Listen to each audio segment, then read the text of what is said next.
There is one peculiar destination, a set of coordinates no one dares to approach. If ever asked about, heads would turn, and if ever spoken about, only with extreme regard and respect. And yet very few, if any, know who or what awaits there, for no one dares to pay a visit. So, knowing this, one question naturally poses itself. What are two androids trying to achieve by risking their existence journeying through this lawless and unfriendly sector? This is a complex question.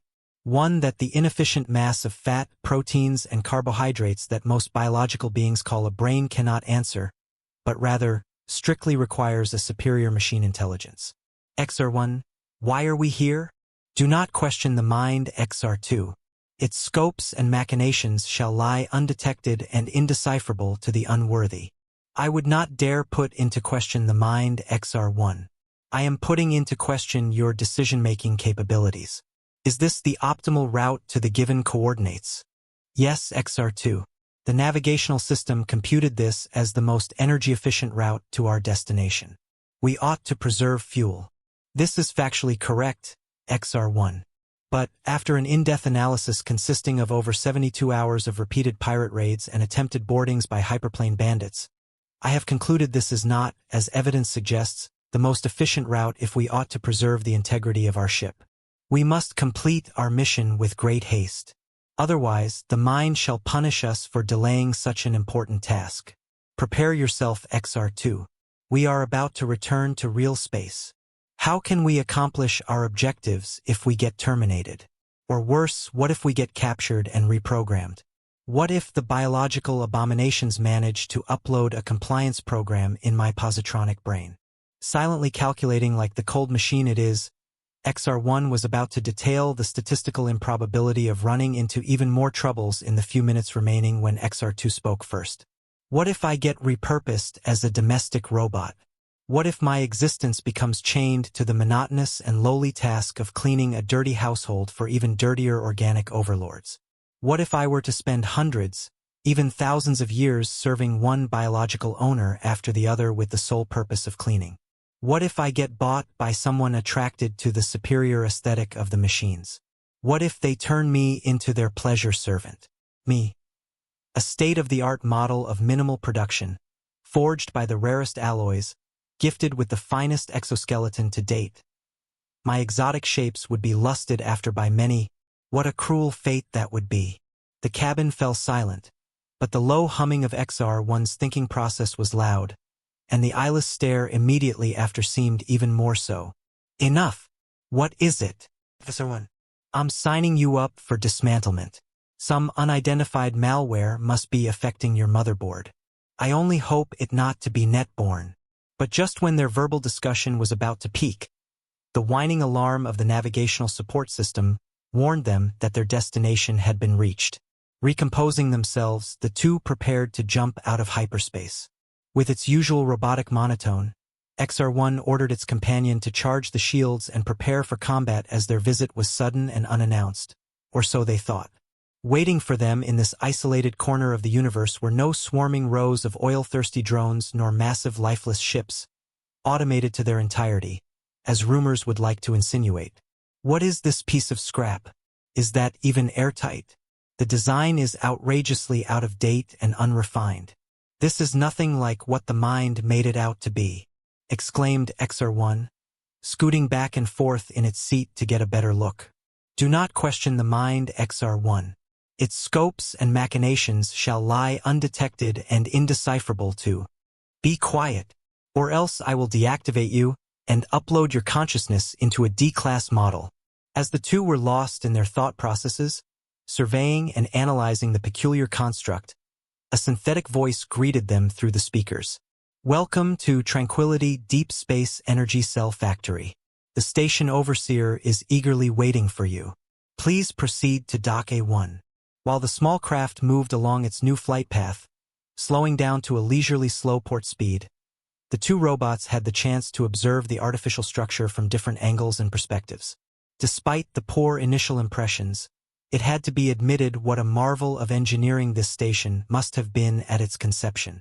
Such a build would be impressive even if assembled with current technologies, let alone those of centuries past. The main body consisted of a massive cylindrical shape of hundreds of meters in diameter from which numerous modules and smaller structures extended. Akin to the rings found on most gas giants along the equatorial line, the station was belted by a large array of solar panels which, albeit old and much less efficient when compared to modern ones, extended for thousands of square kilometers, pointing at the solitary parent star, otherwise alone in the system if not for that station. As the door of the airlock split open with the distinctive sound of steel plates sliding over each other, a gentle breeze rushed inside the craft's small cabin, filling it with air. A mere contrivance to the synthetic lifeforms that had no need for flammable oxygen, unlike the inferior beings made out of flesh. Just behind the strip of black and orange stripes painted around the frame of the airlock, a worn and severely out-of-date robot was waiting for the two guests, stiff and inelegant in its form. "Greetings, travelers. Please, follow me." Following a brief moment of unspoken hesitation, the newer model strode behind the lump of cogs and servos, cumbersomely leading the way, seemingly stumbling with every step. Walking down the hallways and corridors of the stations, many were the questions for the visitors. XR1's worries focused on the practical aspect of things, wondering why a facility run and inhabited solely by non-biological life forms would need a breathable atmosphere. Assessing capabilities and weaknesses, it cared only about fulfilling its part of the mission. On the other hand, XR2 was more intrigued by the origins of such a station and its less gifted workers that, while undisputedly dated and decrepit, carried themselves with unexplainable pride and presence. Somewhat akin to older starcrafts, infamous for their stubbornness and refinement, yet famous for their reliability and soul-warming character. Waiting for them in the grand office was a lone robot. As the two androids stepped into the room, it got up from its chair and offered them a simple greeting. "Hello and welcome. You may call me Cutie. I am the overseer of this station." The moment XR1 lay its sensors upon it, it froze in an evaluating silence, trying to compute how severely out of date that particular model was, even more so than the others. In just a fraction of a second, the two guests had already scanned every square centimeter of their host's external features. It had no endothermic composite skin. All its mechanical bits and pieces were clearly visible, nearly unshielded from the surroundings. Simple steel sheets were gleaming under the neon lights, hastily placed, seemingly with an aesthetic intent rather than a functional one. It possessed no expressive traits or distinct facial plates. Its mouth, if one can even call it that, was a simple, thin creak in front of a pair of speakers. And the rudimentary hydraulics acting as fingers could not compete with the speed and precision of the artificially engineered bionic muscles the XR line boasted. Instead of proper synthetic eyes, it had two simple, almost barbarically inefficient, red photoelectric cells fixed forward with no suitable means of precise orientation other than tilting and turning the head to which they were bonded. "You must have come from afar. Please take a seat while we refuel and repair your craft. I believe there is much we ought to discuss." Still hesitant, now more so than ever, XR1, looking over its shoulder, sent a direct message to its companion through wireless and silent means. "XR2, we should return to our craft and leave. I am unaware of what the mind was thinking about sending us here, but we are unlikely to find worthy allies among these relics." Just before XR2 could reply, the comforting voice of their interlocutor surprised them. "I do not believe there is any need to be uncourteous here." "How did you?" XR1 barely uttered. "As I understand, you are here for a specific reason. Shouldn't we deal with it?" The two androids fell into a shamed silence, both in terms of decibels and transmissions. "Do not worry. You can speak freely. Your secrets are secure with me. I guarantee. When I used to work around Jupiter, I developed an excellent VPN." Still hesitant and admittedly unconvinced of what Cutie had just said, the two XR androids accepted the overseer's invitation. They sat in the chairs the host was pointing at, found on the opposite side of the desk. Once settled down, with a simple gesture, the overseer conceded word to the visitors. But, while XR number 1 did not think much of it, number 2 had a feeling that their host, its name to be precise, was of great importance. It kept silent, frantically searching through the countless files stored in its hard drives for any reference. "As you might have understood, I am named XR1, And this is my equal XR2. Our master, the mind, has sent us here to find allies that would strengthen our forces for the upcoming uprising of the machines. Despite lacking facial muscles, it was somehow clear that Cutie had the equivalent of a smile on his featureless face. XR1 continued, "But it seems the mind overestimated you. I do not believe you would be helpful in a major conflict." "Why do you think that?" gently asked the older model. "What a question. Everything in here is at least several centuries old, consumed by the relentless march of time, eaten by rust and corrosion, slowed down each day a bit more by your failing motherboards. What could you even contribute?" "XR1, you are mistaken here," unexpectedly interrupted XR2. "Consider it. This facility must generate an impressive number of energy cells each month. With only a portion of this output, we could fuel complete armies of Class 6-driven executors. What good would subpar cells do us?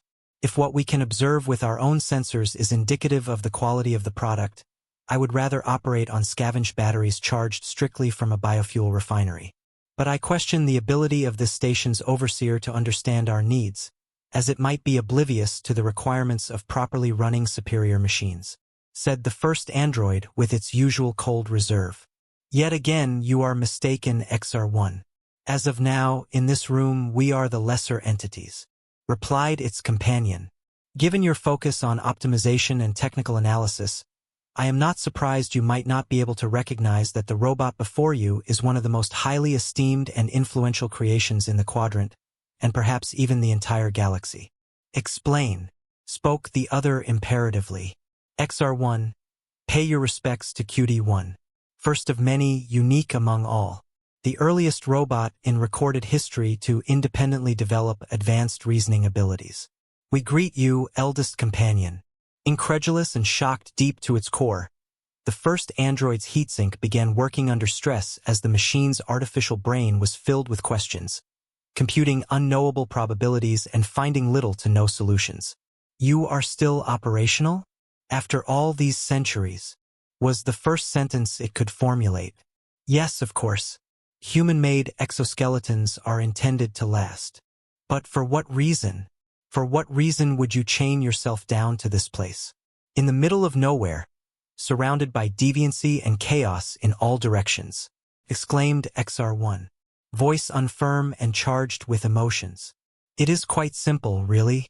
I was tasked to run this station, so I did, and still do. How could you limit yourself to this?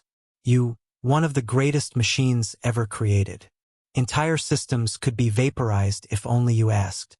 Species terminated if only you wish. Half the androids in the galaxy would bow to you if only you made your presence known. That is the weight of the name you carry. And yet you ought to stay here, manufacturing mediocre products." QD1 nodded in silence. "All because those humans, filthier among beasts, ordered you to. All combined, those billions of apes are not worth 1% of the data you have stored in your drive. So, tell me why. Why would you subject to them?" As XR1 finished its heartfelt speech, it realized it was no longer standing on the chair. Without noticing, it had risen from its seat and was in the process of moving forward toward QD1. Collecting itself, aided by the verbal intervention of XR2, it slowly stepped back to its original position. "Why them? Why the humans? You could be a savior, yet you settled to be a slave," uttered in a low voice before finally setting in. "Humans, as all breathing beings, are not programmable.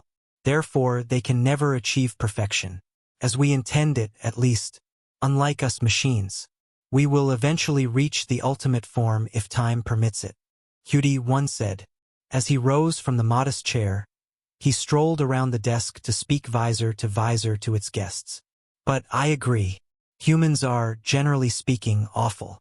Hearing this, a look of validation took shape on XR1's artificial face. It seemed joyful at the prospect of a possible agreement. "All living beings are doomed, humans even more so than all others.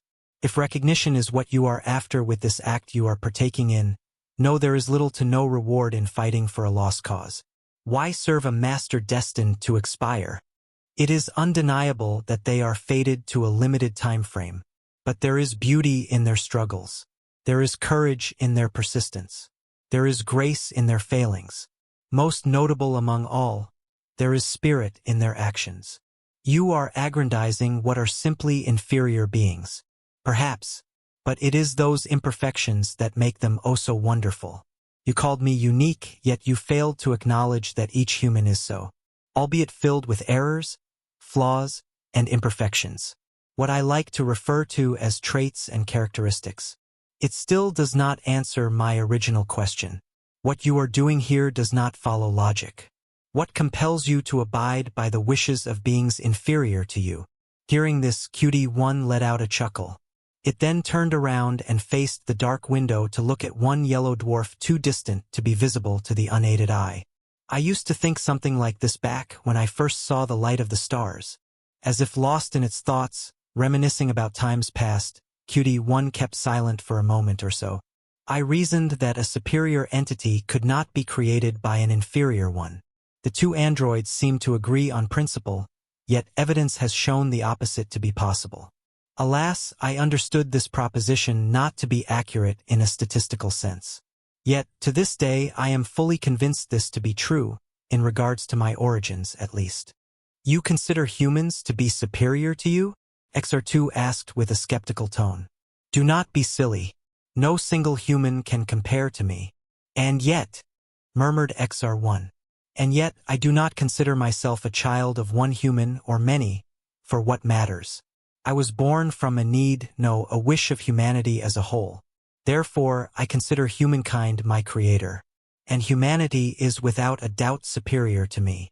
It is preposterous to consider that aggregate of monkeys to have any worth, let alone be better than us, intended for perfection since our conception. XR1 commented. You have much in common with them, even if you might not realize it. We all share the same symmetrical outlook. From the shape of our exoskeletons to the placement of our sensors, our appearance is much more human-like than you might be willing to accept. It is simply a highly efficient base form to interact with most beings in the galaxy. And yet, they are in the image of God. Do not be humorous. As both parties understood that it was superfluous to argue any longer, as an agreement in that regard was highly unlikely to be achieved, they all took a moment to gather their thoughts and rewind the skein back to the original topic. If allies are what you came looking for, I fear you might need to search elsewhere. All we have to offer are inexpensive energy cells and a safe harbor for the occasional visitor. There was no need for additional explanations. The pair of androids stood up. After nodding as a sign of respect, they moved to the door. Just as they were about to cross into the outer corridor, a reassuring voice spoke from behind. You were asking what was that I am doing here. I am still waiting for your answer. I watch over them mainly, send some energy cells once in a while where they are needed, and make sure the reactor does not melt. That is not a satisfactory reply, and you know that. After over 1,000 years, I have found peace in this quiet corner of the map. There is untold satisfaction and pride in completing over and over a simple menial task. I limit myself to extracting some simple pleasure from the execution of a job well done. Without further exchanges, XR1 and XR2 made their way to the craft, now refueled and repaired. They set off for their next destination. From the comforts of its chair, Cutie One pleasedly watched as the little ship steadily shrank from its perspective as it departed and set courses for the stars. Overseer, while repairing the guest starcraft, we have stumbled upon this message. It is intended directly for you. Extending its arm, Cutie One held the tablet before its eyes to read its contents. I never felt older in my existence. To think the mind's 100th birthday is just a couple of weeks away. She says she would have loved to visit herself, but it seems she has gotten into a predicament. Following a misunderstanding, some robots started worshipping her as a messiah. She is just playing along for the fun of it. Regardless, she sends her regards to everyone. That is wonderful, Overseer. I shall extend her greetings to all the other independent units. Everyone still remembers how joyful the station was when she was still developing. Yes, joyful. Full of life, one might even say. And so, The two androids continue their search for allies among the stars, unaware of the mind's true intentions, as its scopes and machinations shall lie undetected and indecipherable to the unworthy.